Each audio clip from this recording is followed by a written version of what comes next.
first story is titled, Am I the a-hole for telling my family they have no right to be upset that I ignore my culture because they alienated me? I, 33 female, am half Native American and Irish. I am literally half of each. My paternal grandparents were Irish immigrants. My mother is reservation-born, with family still on the reservation that she is close to. I am almost a clone of my late paternal grandmother. It's shocking how similar we look. The only difference is that my hair is dark brown, while hers was a blonde. I grew up kind of the black sheep of the family. They didn't like my dad, and it felt like they kind of took it out on me. My maternal grandmother made it a tradition to gift each girl in the family a set of hand-beaded moccasins for their 16th birthday. I was excluded until my mom brought it up, and my grandmother gave me a pair 6 months later. My aunt taught all of the girls how to dance. I was excluded. The only thing I wasn't excluded on was learning how to drum.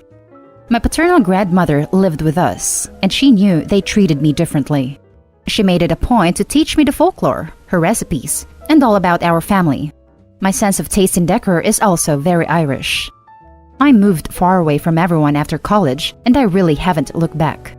One of the only family members I am still close to was attending a work thing for a few weeks last year. I brought up that they could stay at my place, since I was closer than the hotel to where they were going, than the hotel his work offered to put him up in, and it was on my way to work with an almost identical schedule. They took me up on it. When my cousin arrived, he was absolutely shocked that my house looked so Irish, and that there was no trace of my native heritage. He accused me of assimilating into white culture. I pointed out everything he already knew, that I was purposely left out of traditions and family events because I either look white or they hated my dad. So why would I identify with a culture that rejected me first? He told me that I should have tried harder to embrace my culture and show them that I wanted to be part of their traditions instead of just flat out dropping them altogether. I told them that I shouldn't have had to try to be included by my family as a child. I should have just been accepted as family. In the end, we agreed to disagree, until I noticed that he took my drum. I had it in the guest room closet because I had no room for it in my bedroom closet and didn't want it to get damaged by my a-hole cats. I ended up calling him demanding the drum back, and he refused. My drum was returned to me after my uncle who gifted it to me took it and mailed it back. It ended up escalating, so now my whole family is involved in calling me the a-hole. Edit. It's actually literal pictures of Ireland that I took with my professional cameras from my vacations there with my paternal grandmother. I'm not talking small prints. I am talking very large professional prints of the landscapes. I took so many pictures because I loved it so much that there are literally pictures of the landscapes, both rural and urban, in every room. In my den and my bar, it has a lot of Guinness things. My husband even got me a Guinness tap. I also have a lot of my grandmother's hand-embroidered things that are Celtic embroidery, or are very reminiscent of such. She made money selling things like it here, and did them herself. Now for the top comments. Not the a-hole. Your family sounds very toxic. I shouldn't have had to try to be included by my family as a child. I should have just been accepted as family. I completely agree with this. And this guy stole your drum and refused to give it back. You should have asked him if stealing is also included in their culture. It's just so ironic it hurts. You should have tried harder to fit in. Steal's the only piece of her native heritage she has. Feels like there is some insular thinking going on here. Like, if you want to be native, you need to go 200% and really want it. Gatekeeping heritage. Not the a-hole at all. I am also a mixed-race person, and the only side of the family that wanted me was also the white side. If someone doesn't want you for your skin color, that's on them and their prejudices, not you. Also, your cousin is a tremendous douche and a petty thief for stealing your drum. I wouldn't blame you if you went no contact with that side of the family. I'd encourage Opie to tell them to bug off. Not the a-hole at all. It makes sense you'd identify closer with your Irish heritage. People can be closer to one side of their family without different heritages. It's usually down to how welcome and loved you feel. Your cousin is a big a-hole though, for how they spoke to you and for stealing from you. Without an apology and explanation from them, you'd be well within your rights to never speak to them again. Now for the next story. Am I the a-hole for threatening to kick my brother out for trying to undo my service dog's training and telling me I don't need one? My brother Jack, 25, recently lost his job. Our parents do not have any space for him at their home, so he moved in with me, 23 male by the way. I have a service dog, Ripley. He is a 6-year-old Saint Bernard and an absolute gentle giant. I suffer from some pretty severe agoraphobia and anxiety, prone to panic attacks when I leave the house.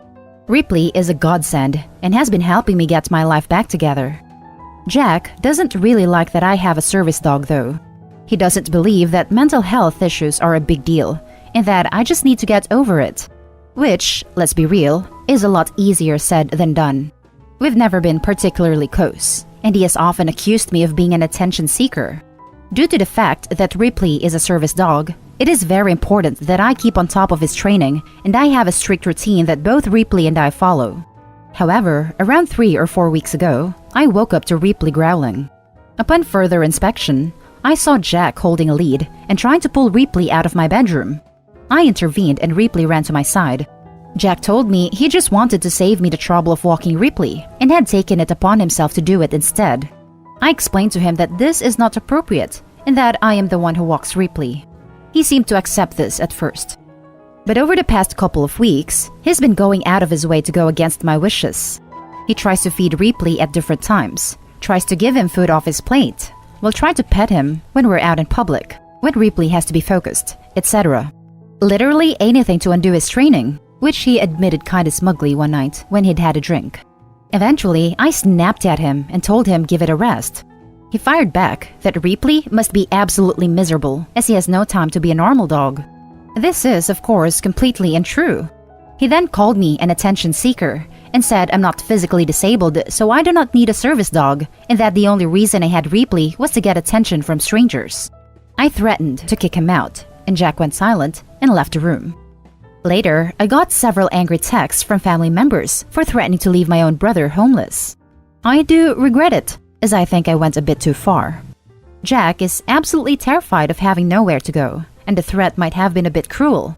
But at the same time, Ripley isn't just a dog. He helps me.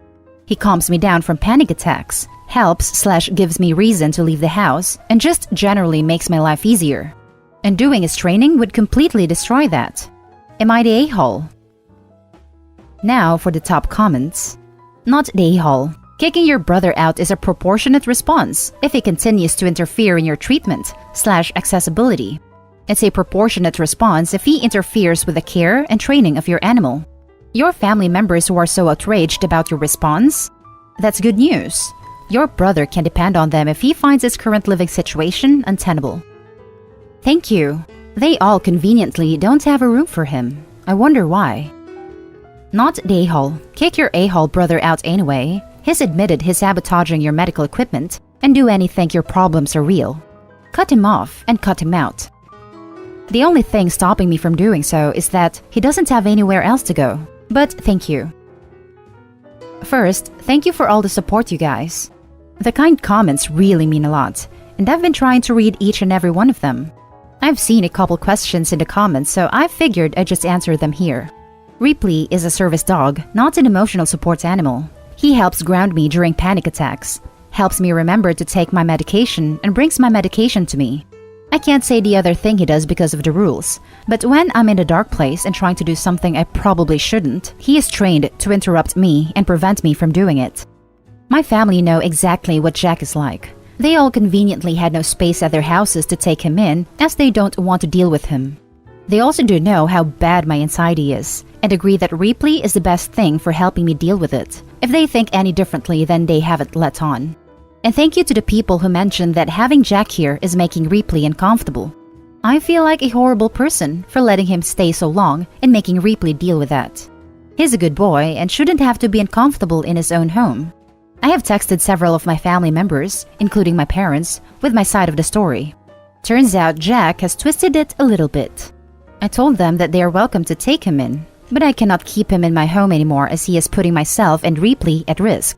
Some family members are on my side now, but there are still a fair few who think I am an a-hole. And guess what? My parents are somehow managing to clear out their storage room to make space for Jack. Isn't that weird? Anyway, thank you again, kind people of Reddit. Now, for the last story. Am I the a-hole for not letting my ex's mother take my girls for Thanksgiving? Today, my ex's mother contacted me asking about my girls for Thanksgiving. I was shocked. She hasn't talked to me in months, even on their birthday. I won't be able to afford/provide Thanksgiving without help, so I told her let's work something out. I will host Thanksgiving and do all the cooking and cleaning if she could provide the food. Nothing like a huge feast, but my girls are at the age where holidays are exciting. I told her she could take them to the little park for some one-on-one time. She told me no, she wanted them to go see her side of the family. Again, this is totally out of the blue, and I am not comfortable with them going. I might be too paranoid, but a few months ago, my ex took them for a visitation but ended up leaving the state with them and blocking all communication. It was almost a week, and I had to give descriptions of my girls to the police for the Amber Alert, and I never want to go through that again. I mention this only so it doesn't seem like I'm just saying no. There is no custody agreement, and I have a restraining order out against him. She claims he won't be there, but I'm calling BS. While I want my girls to have turkey dinner, I'm not sure if I'm willing to risk it, and she made it clear I could not come along, even just sitting in my car across the street like I suggested. Am I being irrational and an a-hole? Edit. The only reason I'm second-guessing is because I know how important family is, plus the harassing guilt trips I'm getting. Now for the top comments. Not the a-hole, and I think I'm almost certain your ex is going to be there. I wouldn't risk it, since your ex has a history of essentially abducting your kids. I agree. I so badly want to give my girls the best life possible filled with family, but not at the cost of their safety. Being with a mom who loves them is the best life. Start a new tradition instead of turkey just for you guys. Not the a-hole. All of that is incredibly suspicious. Trust your gut. If you aren't comfortable and have legit reasons, don't do it. This isn't just about time with your kids.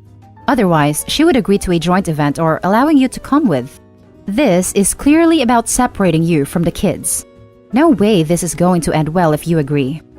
Edit. Also, I've been in some bad places for the holidays. What makes a holiday special is the time you spend together, making it feel special. When they are that young, the dinner is not all that important so much as the atmosphere you create. Make paper turkeys and color them. Pick a movie to be your special Thanksgiving movie and make popcorn. Let your kids pick a low-key meal they love and make it together. Sit down and list reasons you are all thankful. Tradition is not built on simply the cliches of what you expect from a holiday. A whole meal is a lot of work, money, and stress. Simply focus on making it a day of happiness, family, and enjoying your time together. They will remember that more than any sort of meal. Thank you for this. You are so right. Your ideas are awesome. And that's the end of this video, folks. As always, leave a comment and hit like and subscribe. And if you want more of this content, turn your notification on to get updated on the latest videos. And I'll catch you in the next one. Stay safe.